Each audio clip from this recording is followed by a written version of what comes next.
खुश हैं। अस्सलाम वालेकुम, आदाब। मेरा नाम मुर्तज़ा रिज़वी है और मेरा ताल्लुक़ कराची पाकिस्तान से है और मैं उर्दू के कुछ कहानियाँ वगैरह लिखता हूँ, तो कोशिश करता हूँ लिखने की। तो ये कि पेश इजाज़त हो तो कुछ पेश करते हैं। बिल्कुल। वो तो अभी थोड़ा गाने से तारुफ हो गया तो बात याद आ गई कि आज मदर्स डे है, तो माँ पे बात हो रही है, तो उसके जज्बात की अगर बात बताऊँ तो अगर 2015 में 8 साल पहले मैं यूके मूव हुआ, तो माँ के प्यार की अगर आपको समझनी हो बात तो ये होगा कि हमारी अम्मी ने आज तक कभी स्मार्टफोन चलाया नहीं था। 8 साल पहले जब हम यूके मूव हुए तो उन्होंने उसी दिन व्हाट्सएप डाउनलोड किया, व्हाट्सएप चलाना सीख लिया। तो क्वाइट एन अचीवमेंट। मतलब that goes on to show के जज्बात होते हैं, लेकिन ये कि फिर वो चीज़ आगे बढ़ती जाती है। लेकिन कभी कभार कुछ ज़्यादा टेक्नोलॉजी सीख जाता है। लेकिन कल परसों मेरे पास मैसेज आया हुआ था फैमिली ग्रुप में, एक उन्होंने कोई रिलीजियस वीडियो मुझे फॉरवर्ड की थी। उसका टाइटल था कि औलाद की जब शादी हो जाए तो उसे माँ को अपनी इनकम में से कितना हिस्सा देना चाहिए। ये वाला बैलेंस चल रहा है। तो पेश खिदमत है भाई, माँ की दुआ के नाम से कहानी लिखी है, तो पेश खिदमत है। लोग कहते हैं माँ की दुआ तूफान डाल देती है, मुश्किल दूर कर देती है, दुनिया की कोई भी कामयाबी दिलवा देती है। और फिर किस्मत का कमाल देखिए, हमें तुम्हारी माँ की माँ ने चाहा था। हमें लगता है हमें भी अपनी कामयाबी का इतना शौक नहीं था जितनी हमारी नानी को था। और ऐसा नहीं है कि हमने कोई हिमालय सर कर लिया है, अभी तो बहुत आगे जाना है। लेकिन जितना मिला उसमें एक शख्स का बहुत बड़ा किरदार था। हम बात अपनी नानी की कर रहे हैं, जो कि हमारी वालदा की वालदा यानी मदर की मदर, ग्रैंड मदर, जिनको हम तो नन्ना कहते थे। खानदान वाले उनको ज़ेबो भी कहते थे क्योंकि उनका नाम बड़ा फिल्मी सा था, ज़ेबुन्निसा। नन्ना के बारे में थोड़ा बताएं तो उनकी प्रेजेंटेशन और मलबूसात एक तरीके से ऑर्डर में होते थे जब तक ज़्यादा बुजुर्गी नहीं आई थी। कद हमारी और हमारी नाना की नज़रों में तो बहुत था, लेकिन जिस्मानी लिहाज से कद ज़्यादा नहीं था। वो मसलसल बाहर निकलते हुए नज़र का चश्मा लगाती थी, जिसका फ्रेम हमने वक्त के साथ साथ पतला होते हुए देखा। नन्ना के चेहरे पर बेशतर तौर पर संजीदगी रहती थी और बातचीत ज़्यादातर घर पर ही करती देखी जाती थी। ज़ाती तौर पर नन्ना के अव्वलीन शौक थे कपड़े, सिलाई, खाना और दूसरों को टोकना।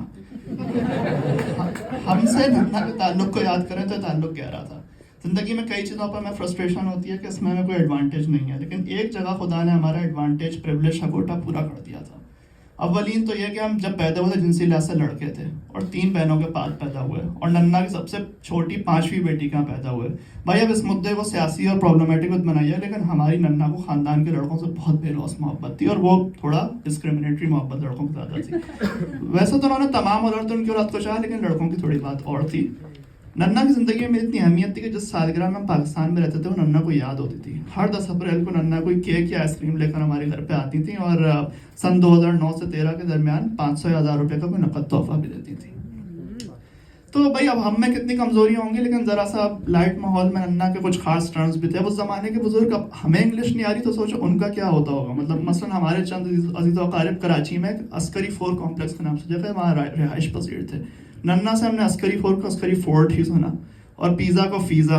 अब इस अंदाज़े प्रोनाउंसिएशन पर गौर करने के बजाय ये बात ज़्यादा गौर तलब है कि नन्ना को अपने बच्चों यानी अपनी नवासे नवासियों के लिए बेहतरीन खानों के इंसान को बहुत शौक था। उनको ज़माने के ट्रेंड्स का पता था। मतलब उस ज़माने में पिज़्ज़ा रोस्ट चलते थे तो उन पर ही सर करवाती थी। जब उनके घर जाओ तो कहती थी कि जा बाजार से पिज़्ज़ा मंगवा ले। अब इतनी मोहब्बत मिलने की कोई तो कीमत थी। हमें इस मोहब्बत की कीमत नन्ना से एक सूरत में चुकानी होती थी और वो थी अपनी तालीमी कामयाबी से। नन्ना को बहुत आज़म था कि मेरे नवासे या ख़ानदान के तमाम लड़के बहुत अच्छा पढ़ लिख जाएँ। अब इस जुनून का शामिल ही ये हाल था कि नन्ना को हमारी पढ़ाई सही राह पर गामज़न नहीं उनको पता होता था और पास होने के कुछ महदूद नक़द इनामात भी मिलते। जब थोड़ा बड़े हुए तो सबको पता है O लेवल, A लेवल या 10th 11th के इम्तहानात की बहुत अहमियत होती है। तो नन्ना इस बात का ट्रैक रखती थी। हमें आज भी याद है कि कुछ जब रिजल्ट आने वाला होता था उसकी तारीख पूछ लेती थी और वो याद कर लेती थी। कभी कभी मतलब हमारी अपनी अम्मी को वो तारीख क्लैरिटी से याद नहीं होती, जिस क्लैरिटी से नन्ना को हमारे बोर्ड के रिजल्ट्स की तारीख याद होती थी। तो इसी तरह से एक हुआ था क्लास 11 के इम्तहानात थे। फाइनल ईयर में गर्मियों की छुट्टियां थी और गालिबन हमारे मई में इम्तहान हो गए। तब जुलाई का महीना चल रहा था और अगले महीने रिजल्ट था।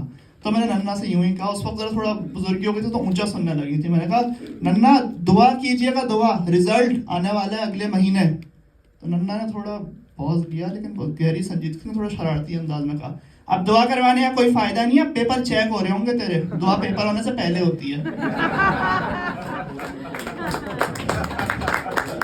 वैसे संजीदगी से सोचा जाए तो ये बात कितनी गहरी है ना, दुआ हो या दवा, वो एग्जाम होने से पहले होती है, रिजल्ट या इंतजार के उसके बाद नहीं होती।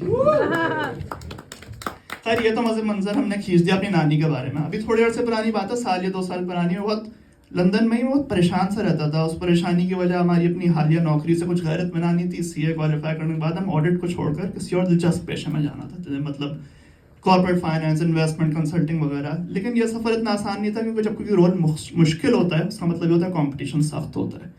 और हमने इस रोल चेंज करने की तगोदो अगस्त 2021 में शुरू कर दी थी, लेकिन गालिबन एक साल तक हम कई जगह पर इंटरव्यू, टेस्ट, एप्लीकेशंस लातादाद देते रहे और किसी ना किसी बाइस नाकामी हो जाती थी। कई बार तो आखिरी स्टेज तक पहुंचे, फिर नाकामी हो गई।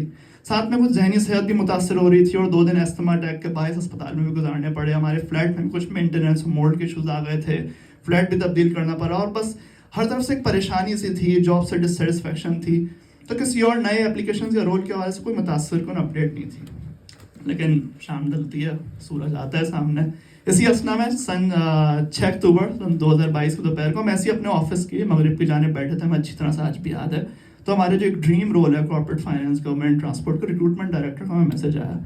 हेलो माइट, वो message, this is what he wrote, like hello mate, what are your thoughts about our coffee chat after last week, we will start interviewing for next week, are you available?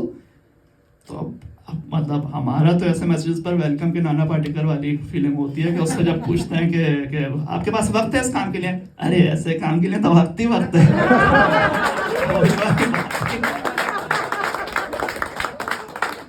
पता नहीं क्या एहसास था उस उम्मीद का कि अब यहाँ से कुछ अच्छा हो जाएगा। और मतलब ये कि इतना इंटरव्यू टेस्ट प्रोसेस के बाद वो जॉब हमें मिल गई और वो रोल हमारी बिल्कुल ख्वाहिश के मुताबिक था। लेकिन जब 6 अक्टूबर की शाम को मैसेज आया तो बहुत उम्मीद से भरा था, बहुत खुशी थी। हमने एलिया से भी घर पे आकर शेयर किया, लेकिन उस दिन न जाने क्यों एहसास भी था कि जब जिंदगी की एक बड़ी खुशी आती है ना, तो एक बड़ी आजमाइश भी आती है। जिंदगी ज़्यादातर एक स्ट्रेट लाइन पर नहीं चलती, बल्कि अगर अजीम मजहबी हस्ती हज़रत अली के कोट का हवाला दूँ तो जिंदगी 2 दिन की है, एक दिन तुम्हारे हक में और एक दिन तुम्हारे खिलाफ। जिस दिन तुम्हारे हक में हो गुरूर ना करना हो, जिस दिन तुम्हारे खिलाफ हो उस दिन सब्र करना।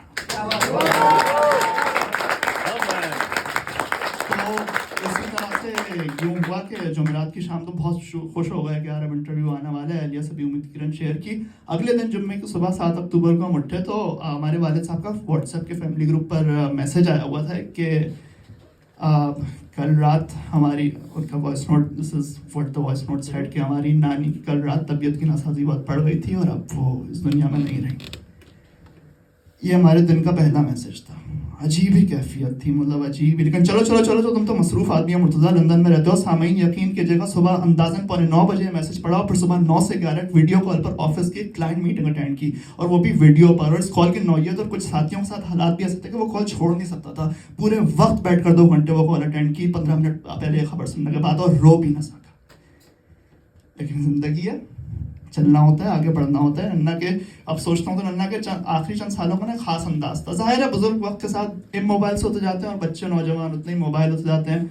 जब भी मैं उनके पास जाता था तो बस थोड़ी देर में उनको देखने की और हाल लेने की आस पूरी हो जाती थी, तो फिर मैं उनसे इजाज़त मांग लेता था कि अच्छा चलता हूँ। अब कुछ ये बात थी कि उनकी ज़हनी अफसरदगी और ऊंचा सुनने का मसला इतना भी बढ़ गया था कि जब उनके पास जाओ तो कुछ बोलती नहीं थी, लेकिन जब चलने कहो तो बहुत ऊंची सी आवाज़ में हसरत के अंदाज में पूछती थी हर बार, बस जा रहा है बैठ जा, बस जा रहा है बैठ जा। लेकिन इस बार नन्ना आप चली गई, छोड़ गई यार, और जाते जाते मुझे नौकरी का तोहफा देकर, इतना बड़ा मसला हल करवा कर, और कुछ मांगा भी नहीं। माँ जो थी तो इसी का निशान बस एक आखिरी शेर ऐसी लिख दिया था कि अर्ज़ किया है कि कितना हुनरमंद हूँ तेरी यादों को लफ्ज़ों में समेटता हूँ, कितना हुनरमंद हूँ तेरी यादों को लफ्ज़ों में समेटता हूँ, कितना खुद गर्ज हूँ तेरी मुखलिसी को दुआओं में तोलता हूँ। शुक्रिया।